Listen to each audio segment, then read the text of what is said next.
Everyone wants to be an investor, but few want to do the boring bits. It's a common dream, owning a bunch of Apple stock, watching it grow year after year, sipping coffee while your investments do all the hard work. Who wouldn't want to be one of those people with a portfolio full of shares, a couple of properties, and money working while they sleep?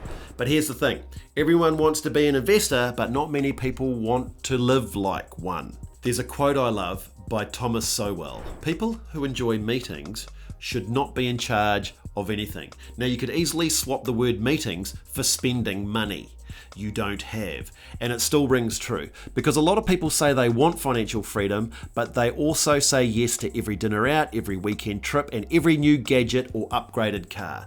Being an investor doesn't start with buying shares, it starts with your day-to-day choices. And for most Kiwis, the number one thing stopping them from building wealth isn't a lack of income, it's a lack of control over their expenses. You can't invest what you don't save, and you won't save unless you change how you think about money.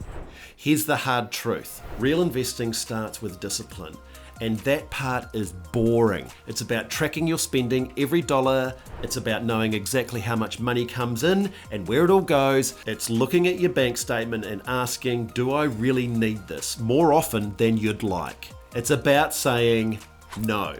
No to a fancy dinner you can't afford. No to a weekend away that could go towards your emergency fund. No to keeping up with your mate who just financed a new ute on $90 a week.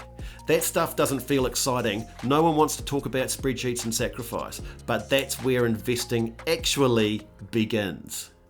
Want to build real wealth? Well, start here.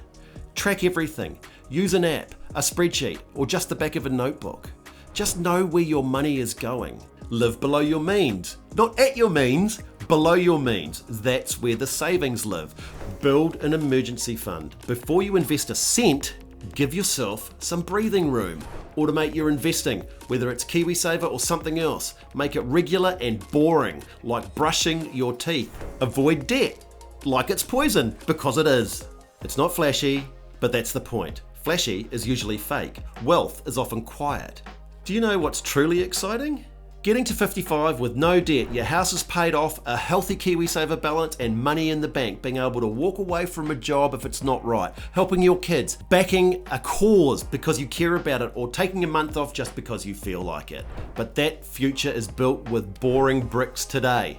So next time you catch yourself saying, I want to invest, stop and ask, am I willing to say no to a few things today so I can say yes to way more later? Because that's the real difference between a dreamer and a doer. The doers, they're the ones who end up owning Apple stock.